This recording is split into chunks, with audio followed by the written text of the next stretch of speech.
Irwin's not here yet. Well,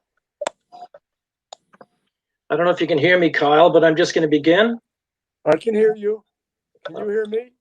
Is that you, Irwin? No, that's Carl. Oh, that's Carl. I meant Kyle. Oh, okay. Sorry. Okay, so we're up. All right, this panel is going to be focusing on the identification of specific ways to hold the Chinese government accountable for the pandemic, the coronavirus pandemic that we're all enduring, and for its human rights abuses as well. And of course, we're including, and I expect we'll be addressing in some detail, Beijing's recent conduct in Hong Kong within that context. The guests that we have with us, the panelists, are Emily Lau Weiking, who is a statesman of the Hong Kong democracy movement, a tremendous journalist and a champion of press freedom. I believe she was the first woman directly elected to LegCo, the Legislative Council of Hong Kong, and that was before the handover. And she represented the New Territories East constituency through the 1990s and until very recently, stepped down in 2016. She was the chair of the Democratic Party of Hong Kong. And last November, she and a young activist, Figo Chan, accepted on behalf of the Hong Kong democracy movement, accepted the John McCain Prize for Leadership in Public Service at the Halifax International Security Forum. We have Irwin Cotler, my lodestar, who is the chair of the Raoul Wallenberg Center for Human Rights. He's an emeritus professor of law at McGill University, Canada's former Justice Minister and Attorney General, longtime MP, well-known international human rights lawyer, leading parliamentarian on the world stage. And I could just spend the rest of the time we have here listing his many accomplishments. One of the things that he's been up to lately, he's the Canadian section or Canadian co-chair of a new initiative, the Parliamentary Alliance on China, which I hope that we're going to be talking about. Kimberly Kitching, Senator Kimberly Kitching, is another panelist and is an Australian co-chair of that Interparliamentary Alliance. She's the Shadow Assistant Minister for Government Accountability and Deputy Manager of Opposition Business in the Australian Senate, leading member of the Interparliamentary Alliance on China, which I just mentioned, and has been very vocal in criticizing her counterparts in the Victorian Labour Party for their support of China's Belt and Road Initiative, which I'm personally very interested in hearing about. And Carl Gershman, who's the president of the National Endowment for Democracy in Washington, D.C., which, if people don't know, which they should, is a tremendous grant-making institution. Its mission is to strengthen democratic institutions around the world through NGOs. Among Carl's many accomplishments, overseeing the grant-making function for the National Endowment for Democracy in Africa, Asia, the Middle East, Eastern Europe, and the former Soviet Union and Latin America. He was, I think, the founding editor, or he was the founder of the indispensable Journal of Democracy and a number of other initiatives, including an initiative that was launched in New Delhi in 1999, the World Movement for Democracy, which is a global network of democracy activists, practitioners, and scholars. And so why don't we begin in this order, if I may? Ms. Lau, could you begin with us with your opening statements, and then we'll proceed to Irwin and Kimberly, and then to Carl, and then we'll take it open for questions. Ms. Lau. Okay. Thank you very much, Terry, and a very good morning to you all. Good morning from Hong Kong. And I'm speaking from a very turbulent and very tense city. And yesterday was the first anniversary of the protests against the extradition bill. And hundreds of people, and including young people, turned out to protest, although it was illegal. And I think we are all very, very concerned about the imminent passage of the National Security Act by the National People's Congress Standing Committee, which will meet on the 18th of this month. And we see this act, this bill or this law as like driving a truck through the Chinese government, the Communist Party's policy of one country, two systems. Because ever since 1997, when Hong Kong, which was then a British colony, when we were handed over to Chinese rule, for 20 years, things were not too bad.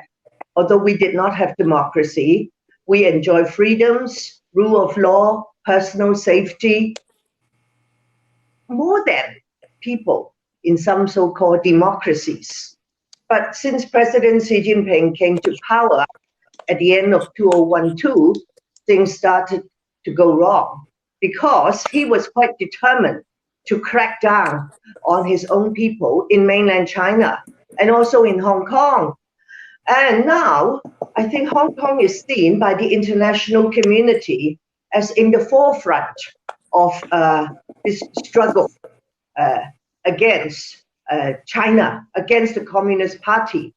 And for many years, I think you people probably know better than I do, people in the West thought the way to treat China was engagement, to assist China to rise in the world, to become strong and powerful. But then China will also adopt the behavior of the civilized world, and the people can work together happily, make money, trade, and visit each other.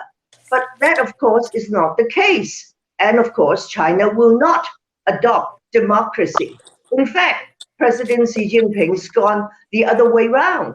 And so we in Hong Kong, we are very, very scared and very alarmed, but many people will not be intimidated. That's why they turned out last night, and they want to turn out in much bigger numbers, but peacefully. Unfortunately, the administration of Carrie Lam, the chief executive, is using the COVID-19 pandemic to say that we have to limit the number of people who can gather publicly to 8. But then they are opening the theme parks. People can go to cinema, to shopping centers. So we say, how come you don't allow people to assemble peacefully?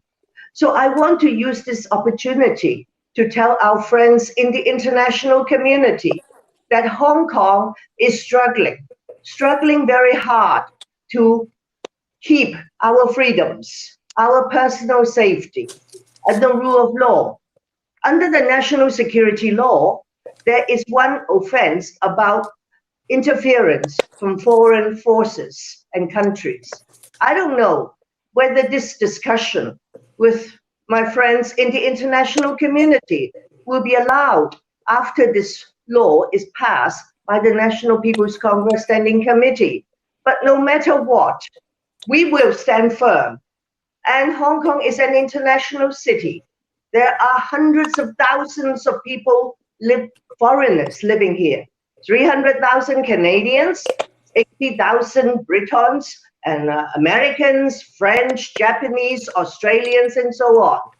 So my dear friends, I'm reaching out to you, and I thank you for giving me the opportunity to speak to you this morning, like I spoke to the Canadians when I went to Halifax with Beagle in November, and then I visited Toronto in December. I want to reach out to the international community to tell you that we are not fighting for independence, not secession, not the overthrow of the Communist Party, but we want the Communist Party to keep its promise under the joint declaration, which was signed with Britain in 1984, to keep the promise of the basic law, to allow us to be free, to develop democracy, to be an international city, so that you and all your countrymen and countrywomen can come and visit us, can work and live here. And if Hong Kong is free, like the China human rights lawyers told us, we are a very important city in the People's Republic of China. So please help Hong Kong to stay free, underpinned by the rule of law, independence of the judiciary, and we will continue to work as a very responsible member of the international community. Thank you very much.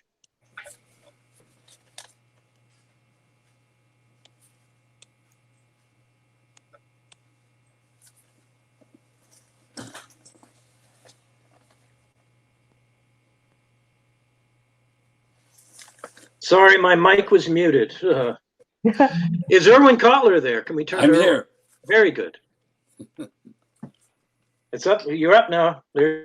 Okay, I want to just begin where Emily left off and really commend her for her bravery and her courage. Beijing's proposal to impose national security legislation on Hong Kong in the aftermath of the arrest of 15 pro-democracy activists and legislators constitutes yet another frontal assault on the rule of law, the criminalization of fundamental freedoms protected under Hong Kong's basic law, and politicized prosecutions under the cover of the global pandemic.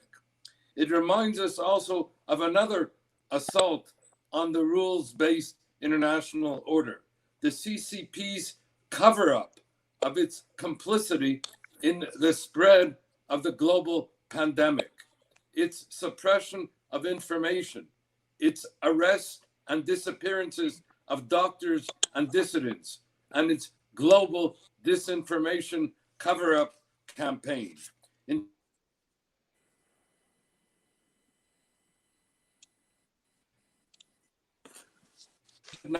In cover-up, and it is Hong Kong's media that runs the risk of persecution and prosecution under this imposed national security legislation, which is also a breach, and Emily's made reference to this, a breach of the Sino-UK Declaration, which has the status of international treaty. Moreover, an even more egregious extension of the culture of corruption, criminality of Beijing, let alone the impunity which has attended it into, and which has not received the notice and indeed outrage that it warrants, is the state orchestrated incitement against the protesters, against the peaceful protesters, as being themselves a political virus, as being what are referred to as a malignant poison, reminiscent of the state orchestrated incitement against the Uyghurs, who also have been referred to as a malignant virus and infection. Yet another case study of the frontal assault on the rules-based legal order and on the rule of law.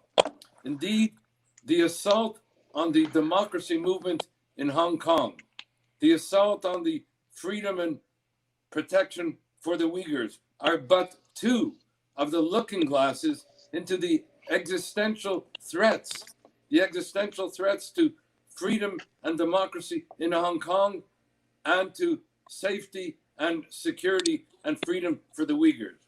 But it does not end with these two compelling existential threats.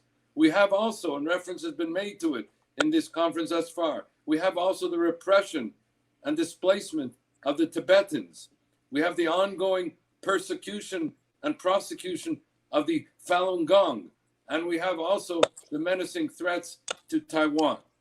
And where Beijing is engaged in an unrelenting assault on media freedom, as described earlier, as well as an assault on the very institutions that are intended to protect the international order. And so the question arises, what is to be done? What is the action that can be taken? Let me summarize, by way of conclusion, a series of initiatives and actions that can be taken. You mentioned, Terry, in your opening remarks, the recent establishment of an inter-parliamentary alliance on China. This involves now parliamentarians from 9 global parliaments who have come together to mobilize a constituency of conscience for the protection of a rules-based international order, for the protection of universal human rights, for the protection of those under assault that we have referenced thus far, for the protection of our democracy's national security and integrity from foreign Beijing threat and the like. Number 2, the proposal recently initiated by, among others, the chair of our Foreign Affairs Committee in Canada, Michael Levitt, along with other Foreign Affairs Committees, for a UN special envoy to protect the rights and freedoms of the Hong Kong people. Third, the need to hold the CCP, and I always want to distinguish between the Chinese Communist Party, its leadership, and the people of mainland China and others who are the targets, the Chinese who are the targets of this unrelenting repression. And what we are witnessing as a dramatic case study of it, for which they must be held accountable, is the incarceration of 1 million Uyghurs in detention, their abuse in forced labor, the assaults on their traditions and their religion, the whole constituting what the editor of the Washington Post has called it, every day is Kristallnacht for the Uyghurs, and one of the worst atrocity crimes of the 21st century. And Nuri has described this compellingly in his remarks. An end to the prosecution and persecution of the Falun Gong, the criminalization in an ongoing way of their belief system, of their belief in truth and compassion and tolerance. And they have been the primary victims of illegal organ harvesting, which a recently established China Human Rights Tribunal under the chairmanship of Jeffrey Nice referred to as crimes against humanity being committed against the Falun Gong and others who've been the targets. And this has included the Uyghurs here as well.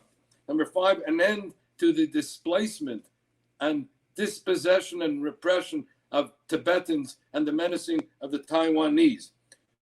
We need to stand together with Tibetans and Taiwanese, just as we continue and must stand together with our fellow Democrats and the people of Hong Kong, with the persecuted Falun Gong, and with those who are threatened and whom Beijing lists as the 5 poisons, but whom we have to relate to and organize with and protect as the 5 protections. Number 6, hold Beijing accountable for the massive assault on media freedom described earlier, which is the fulcrum for a rules-based democratic order as well as for the respective democracies. Number 7, protect the integrity of our international institutions under increasing disproportionate and prejudicial influence by Beijing, be it the WHO, the World Bank, WTO, the UN Human Rights Council, and others. Number 8, impose, and reference has been made to this, so I'll just mention just briefly, impose targeted Magnitsky sanctions on human rights violators to protect the people of Hong Kong and others under assault. Let us remember that Magnitsky sanctions are not directed against any particular country or government. They're directed against the gross human rights violators, and we must stand in solidarity with their victims through the targeted Magnitsky sanctions. Number 9, an independent, impartial, comprehensive investigation of the CCPs responsible for the spread of the pandemic and the utilization of a panoply of remedies that are available for that purpose. And finally, we need an effective international alliance of the now wokened community of democracies, those who up to now have unduly indulged or acquiesced in or turned a blind eye to these massive human rights violations. It's our responsibility now to seek justice for the victims and accountability for the violators. Thank you, Mr. Chair. Thank you very much, Irwin. That was, as always, Irwin, that was great. Senator Kitching, you're up. Thank you very much, Terry. And firstly, thank you to Emily for giving us a very clear and passionate view of what is going on in Hong Kong. Obviously, Australia is we keep abreast of issues in Hong Kong because we have a large expatriate community in Hong Kong, but also because we worry that in some ways, perhaps Tibet, Hong Kong, Xinjiang, these are the canaries in the coal mine.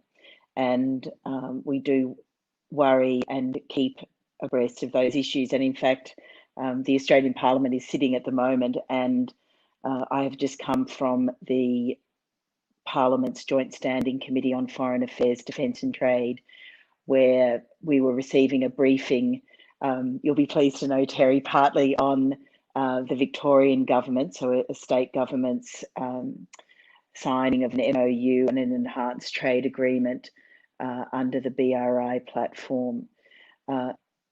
Obviously, in Australia, there has been a shift in how we view our bilateral relationship with China. We are very trade exposed to China.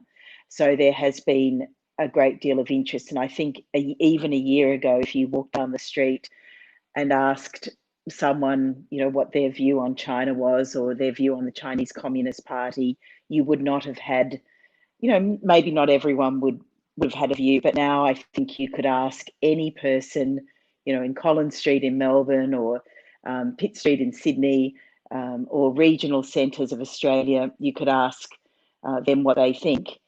And I think everyone would now have a view. I think that in Australia, partly this is due to the pandemic. So there was a great outcry about the fact that Chinese-owned entities here were taking PPE, so the personal protective equipment, which we needed in our hospitals, and they were sending it back to China. So those companies, for example, Greenland and Risland, were sending that you know, necessary equipment back into the Chinese mainland. And I think a lot of Australians were very disturbed and very angry about that occurring, because obviously our healthcare workers needed that equipment here. So that sort of has fostered what is, I think, a suspicion of whether China was acting as a good global citizen in that regard. I do want to sort of talk perhaps a little about the Australian view on the CCP, on China. As I've said, we're quite economically exposed. We sell a lot of iron ore. But what I think is that, in fact, no one really trades because they're doing a favour to us. So, you know, even though China in the last week, or I really should say properly, Beijing in the last week has come out and said, you know, obvious tourism, you know, Australia is, you should be very careful about visiting Australia because there's anti-Chinese activity. You should think about being a tourist. In recent days, there's been, China has put out, Beijing has put out media releases about whether students should study in Australia. We have a very large cohort of Chinese full fee paying students in our tertiary institutions. But you know, our view is that, well, that really people don't trade because they're doing a favour. China does not buy our iron ore because they think, oh, those lovely people in Australia are going to, you know, they're so nice, we're going to buy their iron ore. They're doing it because they need it. And in fact, iron ore has hit a very high, it's over $100 a tonne at the moment. So, you know, that we are trade exposed though, and a lot of our companies do have trade with China. But this is also a country where I think there's a view broadly that we should engage in values-based engagement with China.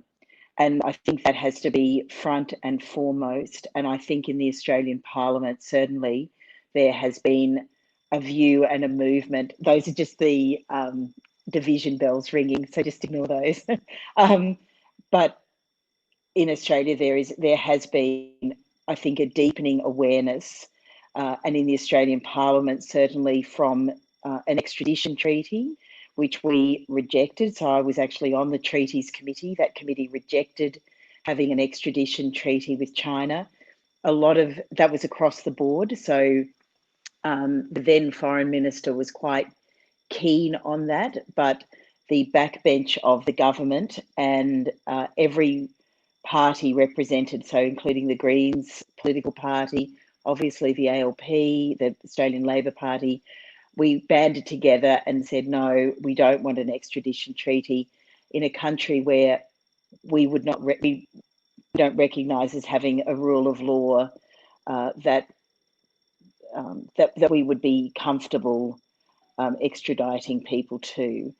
There were also questions, and Emily probably knows this better than most, questions about whether China would recognise their citizens who had renounced their Chinese citizenship, become Australian citizens. There was a view that that Beijing would not recognise that change in citizenship status, and certainly there was lots of evidence adduced from Hong Kong and the view of people living in Hong Kong and Hong Kong citizens. So we said no to that, and I think from there's been a view in the Australian Parliament that we have to ensure that there is a rules-based and values-based engagement with China. I personally remember in 2009, the Melbourne International Film Festival showed a documentary about Rebia Kadir, a Uyghur woman, a leader in the Uyghur community. The 10 Conditions of Love was a documentary on her, and the Chinese consulate in Melbourne proposed that film be removed from the program of the Melbourne Film Festival. I thought this was outrageous. Our system depends on people being able to view, to having certain freedom of thought, being able to view things and actually reach their own conclusion. So the value of critical thinking that we hold so dear, I think, in Western liberal democratic societies was obviously not something that the Chinese consulate was celebrating. And but that really, I think, was a wake-up call for me personally about how the CCP was willing to operate. And also, obviously, we've had instances in our tertiary institutions where China has sort of used economic clout to try to say that certain maps displaying Taiwan as a country should not be on walls in a tertiary institution, or suggestions around curriculi. And I think that we can't tolerate that. I mean, our system for 800 years at the very minimum has relied on having, the Socratic method. It's relied on critical thinking. And really, you could take that back a couple of millennia to those who gathered, on the Acropolis to discuss philosophy. And I very strongly believe in that part of that strengthens our system. And I don't think that another country should be able to come in and tell us what we should be teaching in our universities, for example. And I think there's been a bit of a pushback in the Australian community about that as well. I might leave it there. I'm happy to discuss the Victorian government's, the BRI, as well, but maybe we'll do that in questions, Terry, or do you want me to talk about it now? I think it'll come up, so we could move to Carl. Carl Gershman with the National Endowment of Democracy. Let's hear from you, Carl. Thanks very much, Terry. It's great to be with all of you. I know time is short, so I want to make just 3 points. The first is that not only is a Chinese lab the source of the virus, and there's been controversy over this, but just recently, a Chinese official admitted, in effect, that it was. What happened was that, when Secretary Pompeo accused China of destroying samples of the virus on January the 3rd as a cover-up. An official of the China's National Health Commission, which had ordered the destruction of these samples, said that it wasn't done as a cover-up. It was done, but it was not done as a cover-up. It was done, he said, because if laboratory conditions cannot meet the requirements for the safe preservation of the samples should be destroyed on the spot or transferred to a professional institution for safekeeping. In other words, here you have a top official of the Chinese National Health Commission, which had ordered the destruction of the samples, basically saying that the conditions in the laboratories were not safe and they were not professional. And that's, obviously, this is where the virus came from. And in effect, he is admitting that. And not only that, but he made that statement on he said that the samples were destroyed on January 23rd. And it wasn't until 3 weeks later that China determined and set the policy to contain the virus. And there was a study done in the United Kingdom by the University of Southampton that said that if Beijing had acted just 3 weeks sooner, and they delayed more than 3 weeks, but it was 3 weeks from the destruction of the samples, had they acted just 3 weeks sooner, the number of COVID cases might have been reduced by 95%, which would have prevented a pandemic. In other words, in effect, China admitted that it's the source of the virus, and also there is studies done showing that its delay in dealing with this problem is the source of the pandemic, which is sweeping the world. It is a catastrophe that's sweeping the world.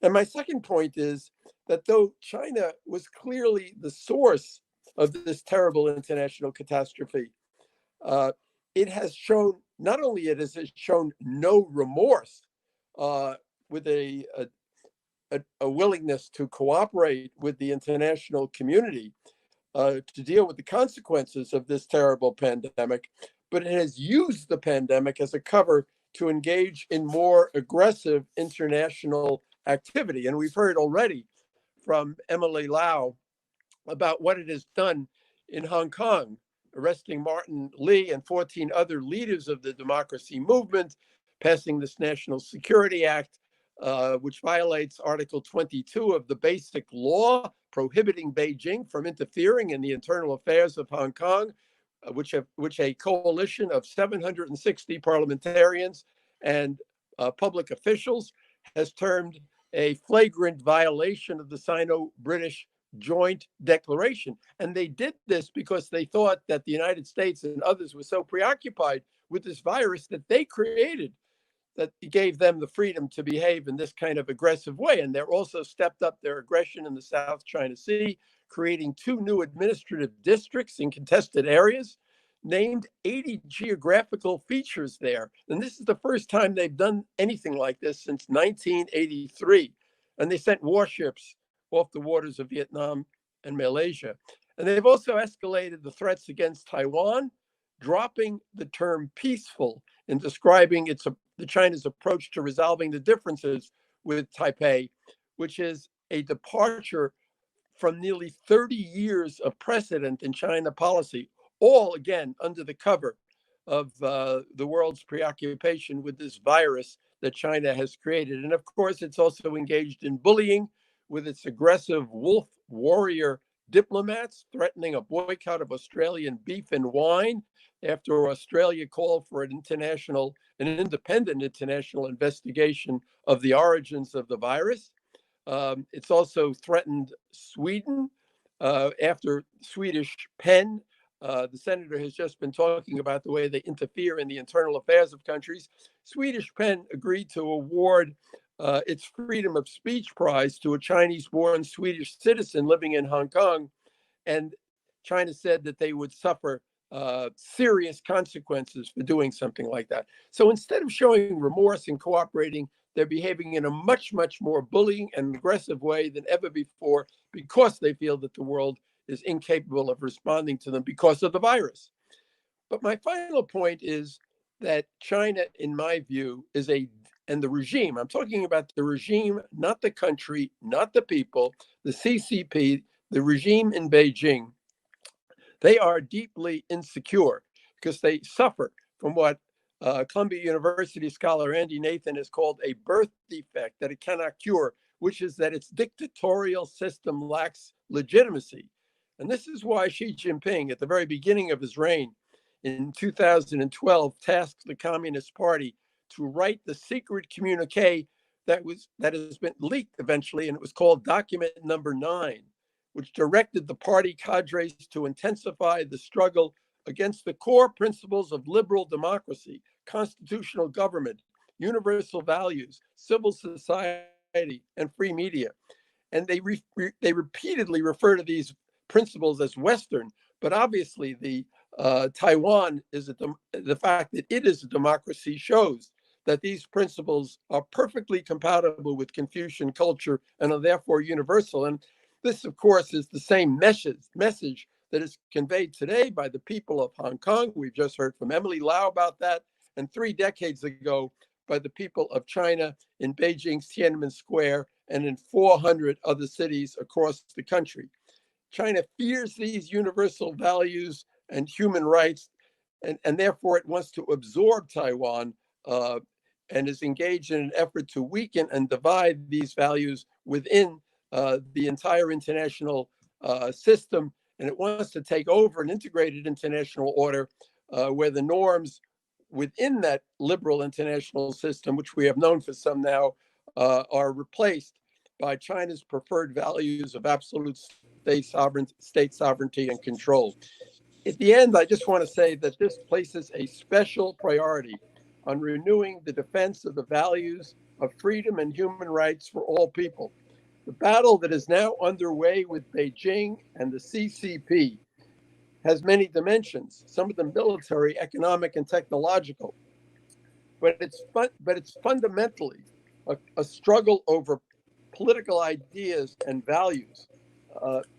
And in that struggle, our best allies are the lawyers, the journalists, the professors, the religious believers, the minority rights advocates, and other in China who, like Liu Xiaobo, want to end what he called the enemy mentality of the regime that poisons our goal to end the enemy mentality of this regime and to replace it with a country that is respectful of democratic rights. Thank you.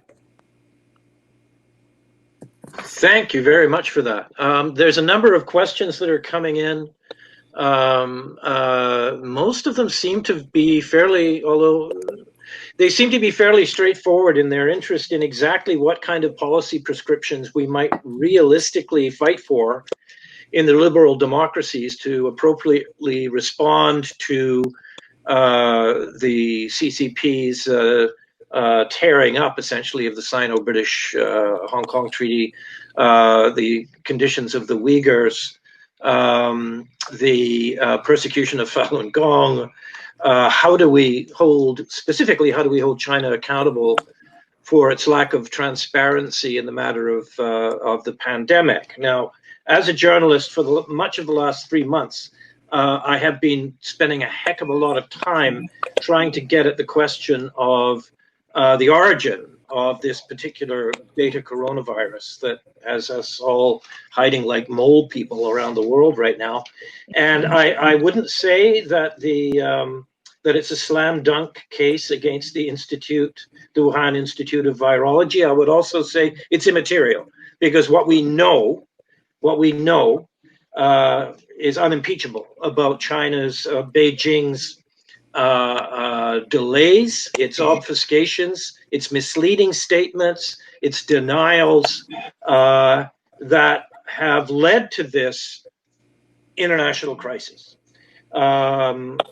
The World Health Organization, through a resolution at the World Health Assembly a couple of weeks ago, is committed to at some point having some kind of a review that will include an independent investigation, although it's to be conducted in tandem with the Food and Agriculture Organization, which is another one of the UN agencies that's more or less controlled by China. So I would like the panelists, when they're addressing the question of exactly what kind of policy responses we can realistically hope for and fight for in the liberal democracies to address all of these transgressions from international human rights norms and decency committed by Beijing. And I'd like to begin with Ms. Lau, Emily Lau, and if you can, Ms. Lau, if you can precede your comments and your responses to these questions, if you could address, there are upcoming elections in Hong Kong for the Legislative Council in, I think, September. I was in Hong Kong after the last round of Legislative Council elections, and the Democrats that I spoke to were quite disheartened. The prospects this time around might be a little bit better, but you still don't have universal suffrage or anything quite like it. And I'm wondering, you mentioned and you insisted and stressed that we shouldn't understand the Hong Kong democracy movement as being secessionist or separatist. But how easy is it now to hold on to that case, given the kind of despair that so many of the young Democrats are facing, many of whom seem to be saying, we've got no hope unless we can somehow break free of the People's Republic of China. So I'm going to turn it over now, if I may, to Emily. Thank you, Terry. You're right to refer to the Legislative Council election in September, but many people fear that many of the candidates would be disqualified from standing, or even if they were elected, they would still be disqualified. And these things have happened before. And particularly, they will use the national security law to disqualify the candidates and the elected legislators. And you're also right in talking about some of the people's desire for independence. If you look at the demonstrations last night, there were still people, and some were young people, holding up banners saying they want independence for Hong Kong. And so, well, what's going to happen if the election can go ahead? Will some pro-independence candidate, will they be allowed to stand? And if they were, will they be elected? And so there is a lot of discussion and debate, but I still think that many Hong Kong people, they want China to keep the promise of the Sino-British Joint Declaration and the Basic Law, and under one country, two systems. But if China continues to crack down on us in such a heavy way, then it will push more people to say they want independence. So I hope the world will support peaceful demonstrations, and I hope that people will not be pushed to do these things, because if there is a big independence movement rising up in Hong Kong, then there would be even more repression and persecution from China. But in terms of what the world can do or should do, I think I agree with Senator Kitching that engagement is necessary, but it should be rules-based and values-based. And I'm very pleased to see this international alliance of parliamentarians set up. And I hope more countries who believe in democracy and human rights will be willing to speak out. But as we speak, I think you know of some countries who are quite timid because their business sector is having a lot of influence on the government. And Australia or Canada or even the US and other places have been very, well, you can say infiltrated, but there are many Chinese students, Chinese people working, studying there, and it creates a lot of problems with the local people. And the Confucius Institute, some countries like Sweden, they've closed down all of them. And so I think we should tell the Chinese government and the CCP, you're right, we should make a difference between the communist regime and the people. We should tell the Communist Party to stop interfering in other people's affairs and to accept and to abide by the rules of the civilized world. But it needs a lot of courage, because finally, my last word, because some of the politicians, the academics, the business people of your countries, they have gone to China to work as their consultants, to teach the Communist Party how to deal with your own countrymen, to deal with your own government. Why? Because of money. China knows many people love money. So you tell me, how can we resolve that problem? Thank you, Terry. I gotta say, Madam Lau, I would follow you into the gates of hell. I really appreciated those comments, and it's interesting. If I can ask Irwin to address this specifically, and I think we should be pretty candid about this difficulty of the influence of money and how it came to pass that the government in Beijing came to regard the Liberal Party, to its dismay, I think, ultimately, as the political wing of the Canada-China Business Council.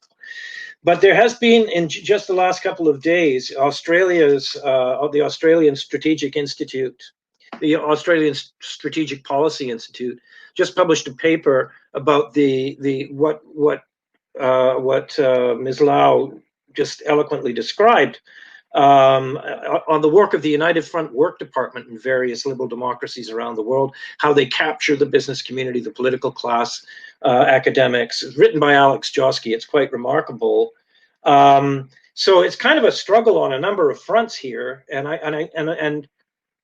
Irwin, please proceed on the question of how we might more specifically hold China accountable for the lack of transparency at the pandemic level and all of its other human rights transgressions. But if you would, and if you could, address it in the context of that kind of subversive influence that Ms. Lau was mentioning.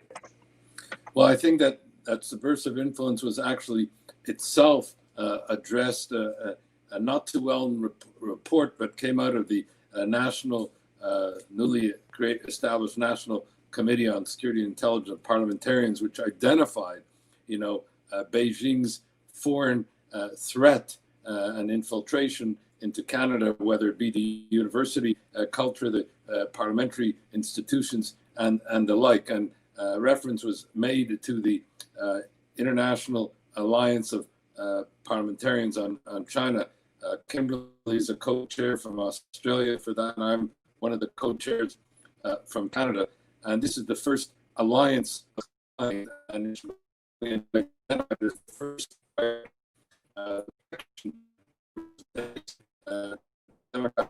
within that,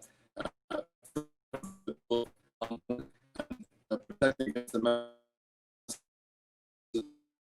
atrocity of the Uyghurs. So two of the things that we've been priorities for this parliamentary alliance. And while the parliamentary alliance reflects to use the term now, a woken parliamentary alliance, we need a woken governmental alliance. As I mentioned, I think the governments of the Western democracies have been unduly indulgent, acquiescent, turning a blind eye to, whether for commercial reasons or otherwise. But we now have to put the protection of universal human rights, the protection of democracy and democracy movements in Hong Kong, the protection of minorities, the protection of media freedom, protection of political prisoners. And Canada has had a series of Canadians who have been abducted, arrested, detained, tortured in detention, and imprisoned with the CCP believing that it can do these things with impunity. What I think has been very revealing is that a recent public opinion poll showed that more than 80% of Canadians, and this has been a dramatic shift in Canadian public opinion, and I suspect, from what Kimberly has been saying, that it would be reflected in the other democracies, that some 80% of Canadians no longer trust the Chinese regime, understand that what we're dealing with here is a predatory regime that is engaged both in the massive repression of its own citizens and the export of its aggression abroad. And that's why we need a coalition of governments coming together, not just an alliance of parliamentarians, but an alliance of the governments who these parliamentarians represent, so that we can have, at this point, an alliance of the community of democracies at the governmental level, joined with parliamentarians and civil society to hold the Beijing regime to account. Frankly, they have been able to not only continue their repression, but to do so with impunity. The time has come for justice and accountability. Thanks very much, Irwin. I just wanted to say I didn't mean to sound as though I was singling out the Liberal government of Canada. It just happens that the Liberal Party is the government of Canada right now. That's also now, Senator Kitching. If you could address this this fundamental question in the context, Australia seems to actually be kind of out in front right now, and you guys have got a free trade agreement with China. You know, you're really heavily dependent on trade with China, unlike Canada. Something like 3.9% of our exports go to China, and we have a trade imbalance of 75-25%. The Australians seem to be kind of out in front on this issue and have been, you know, you've passed recent legislation dealing with foreign interference. Your foreign, what is it? You'll tell us the legislation. I wonder if you could share a little bit of that experience with us and talk to us about what kind of example Australia might be setting or might be able to set in that respect.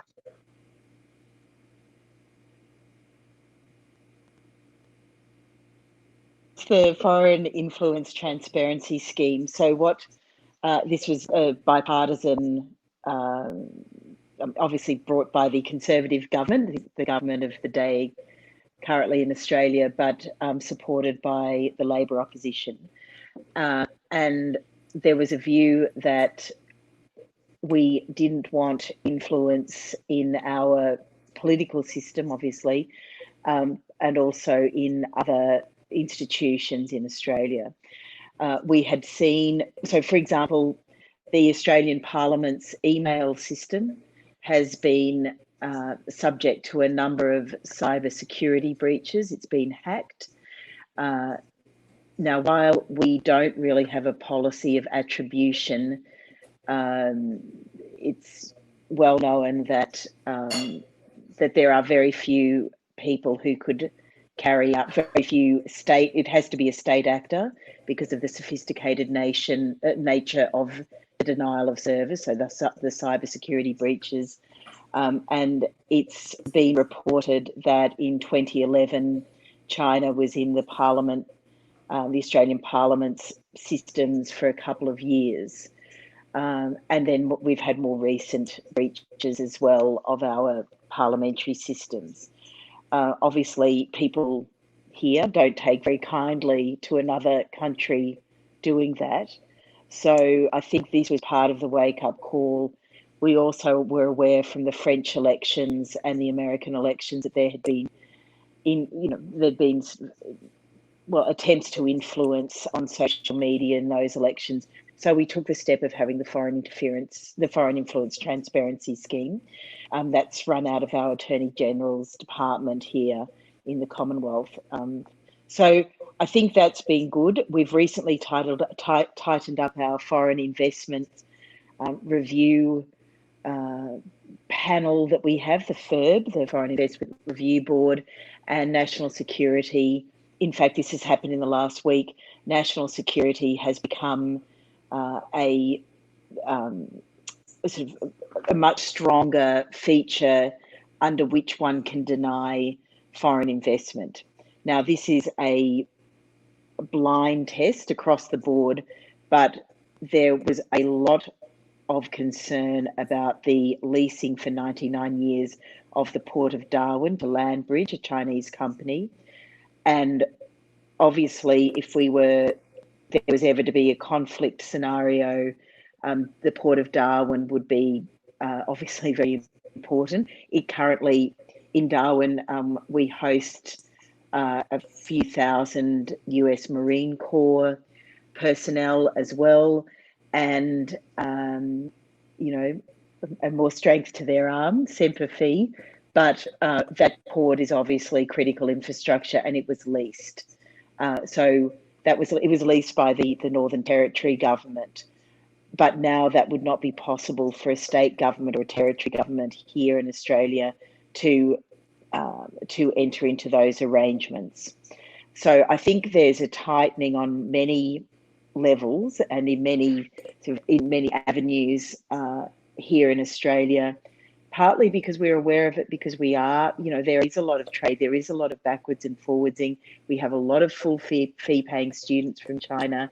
Our tertiary sector is reliant, it gets a lot of money from billions of dollars from those students. So we are very aware of that and the effect on our economy. You've been great. And this is exactly the kind of thing that people need to hear. I'm just being told we've only got 4 minutes left. Oh, really? So unfortunately, I want to hear more. But Carl, you've got about 3.5 minutes, I think, Carl, to talk to us about the importance of international solidarity and these kinds of alliances. Yeah. I want to just try to lay out what I think is a comprehensive policy here. I think we do need a political dimension to the struggle here, but I also want to underline the fact that we need a policy of deterrence. What China is doing, threatening to invade Taiwan, what is doing the South China Sea, its conflicts with India today. We need countries, governments to get together in alliances, and we need an effective policy of deterrence to avoid some very dangerous things that China could do. And they have to be told right now, and this comes a lot from the United States, but other countries have to be part of that. And the United States has to work with its allies in Asia and in elsewhere in the world to deter China. But in addition to that, I was struck that Emily used the term engagement is necessary. And I understand that. She also worried, that, people would, because of the economic interests that they have, that they were allowing China to penetrate into their own countries. And you have this report that was mentioned from the Australia Strategic Policy Institute about the work of the United Front Work Department.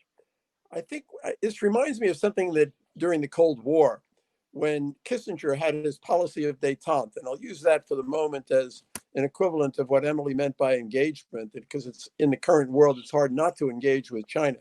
But we said at the time, a lot of us. We've got about 2 minutes left. About 2 minutes left. We need détente with freedom, and we need engagement with freedom. We have to counter this virus of appeasement because of China's economic influence. We have to prevent its interference in the internal affairs of countries to try to dictate what people can say about Tibet or about the Uyghurs or about any issue having to do with China. We have to fight back. And we also, and then this gets back to Liu Xiaobo and my point about human rights and democracy, we have to show solidarity with those people in China, not give up on them. That's where the essence of the struggle is. Liu Xiaobo said 15 years ago that if China rose as a dictatorship, he was warning the world, if China rose as a dictatorship, it would threaten liberal democracy all over the world. And Emily mentioned before that people didn't understand that. They thought that China would rise and become more liberal. But it's very, very dangerous. And right now, this is a hinge moment in international politics today. And we have to come together around a policy which is going to both deter China, but also support the people of China to achieve their freedom. Thank you. Thank you, Carl. Thank you, Senator Kitching. Thank you, Irwin. Thank you, Emily. And thanks, everybody, for listening. I think that wraps it up for us. Thank you.